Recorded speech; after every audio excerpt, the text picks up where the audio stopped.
ვილაპარაკოთ სოციალისტების ბოროტებაზე. იმაზე თუ როგორ არის გადაჭაჭული რუსული კორუფცია და პოლიტიკური სოციალიზმი დასავლეთ სამყაროში. და თუ კორუფციაში არ არის საქმე, როგორ არიან იდეურად ერთმანეთზე გადაჭაჭულები. და ასევე ვილაპარაკოთ კოგნიტიურ დისონანსზე. ძალიან ხშირად მიწევს ამ ტერმინის გამოყენება, იმიტომ რომ ყველა კოცი, ყველა რუსეთუმე, ყველა სოციალისტი, იმიტომ არის სოციალისტი, რუსეთუმე და კოცი, რომ დაზიანებული აქვს ტვინი და აქვს კოგნიტიური დისონანსი. ვინმე ალან ბერსი თუ ბერსე ევროსაბჭოს წარმომადგენელი, რო ჩამოვიდა თბილისში და გამოგვიცხადა, რომ თურმე კომისიას შექმნის და ბიძინასთან ერთად განიხილავს რუსულ კანონებში შესატან ცვლილებებს, რო კანონი გაკეთილშობილდეს და ამის მერე რას აპირებს არ ვიცი, იმ კანონით საწავა. დავგუგლეს ალან ბერსი და აღმოჩნდა, რომ სოციალ-დემოკრატია. თუ პირდაპირ არ არის ხიხოts მიერ ნაყიდი, ან პუტინის მიერ ნაყიდი და ეს მის ზოგადად პოლიტიკურ სოფხედველობაში, ზნეობაში ჯდება, იმიტომ ჯდება, რომ სოციალისტია.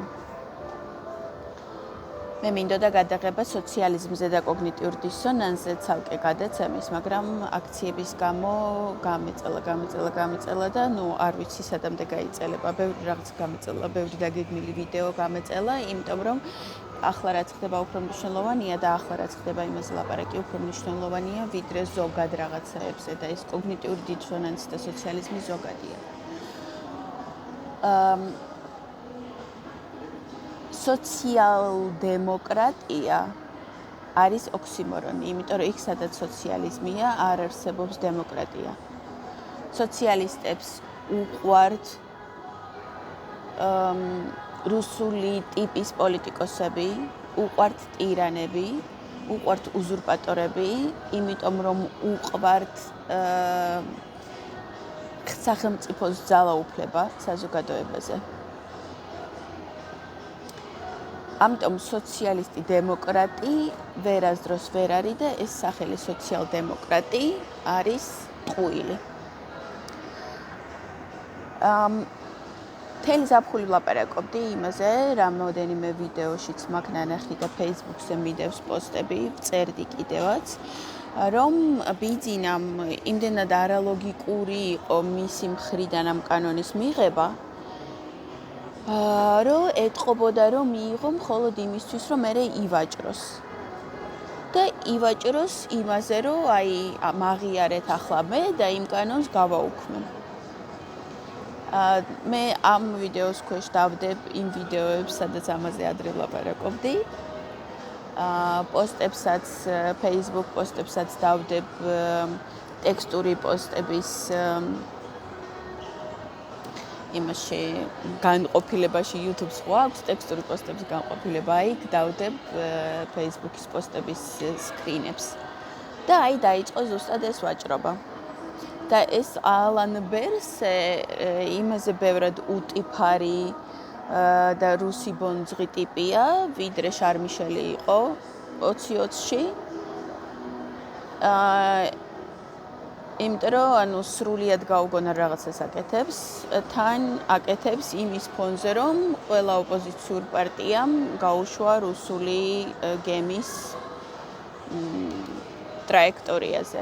არავინ არ შეხვდა, არავინ არ უნდა ლაპარაკი მასთან. შეხვდა მხოლოდ სალომე, რაც არ არის გასაკვირი, იმიტომ რომ სალომე ზუსტად იმისთვის არსებობს, რომ ივანიშვილი რაღაცნაირად გადაპორტირდეს კიდე შემდეგი 4 წელი ხელისუფლებაში. ყოველთვის უნდა გვახსოვდეს, რომ რუსებმა ჩვენ 2012-ში გამოგვადებილეს და 51 გვახაზინეს დასავლეთის მეშვეობით. დასავლეთი გვეუბნებოდა, რომ ხიხო თურმე კარგია, რომ ხიხო თურმე არ არის რუსი, რომ ხიხო მათთან კარგად და დასავლურად ითანამშრომლებს და ამით მოვტყუვდით. ნუ მე პირადად არასდროს არ მოვტყუებულ ვარ და უამრავ ადამიანს ვიცნობ და ჩემ გარშემო მხოლოდ ასეთი ადამიანები არიან. საერთოდ ადამიანს სერიოზულად რო აღვიქვა, უნდა იყოს ისეთი, რომ 2012-ში არ შემოუხაზია 51.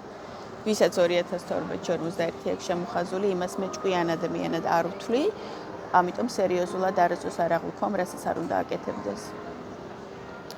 აი იქიდან მოყოლებული ეს პროცესი დასავლეთის მიერ ჩვენი ანუ იმ სპექტაკლის რო ვითომ ხიხო კაია, მოვიდა იქამდე, რასაც დღეს წარმოადგენს ალან ბერსე. უსაზიზღრესობა, ცინიზმი, კორუფცია. ამის უკან ან აუცილებლად დგას რუსული კორუფცია, ან თვითონ არის პოლიტიკური ტირანების მოყვარული ტიპი, იმიტომ რომ არის სოციალისტი. არ უნდა გაუვიდეს ასეთი დამპლური თამაშები ამ ჯერზე არავის ქართულ ხალხთან. უნდა ვიყოთ ძალიან ყურადღებით. მომავალ შეხვედრამდე.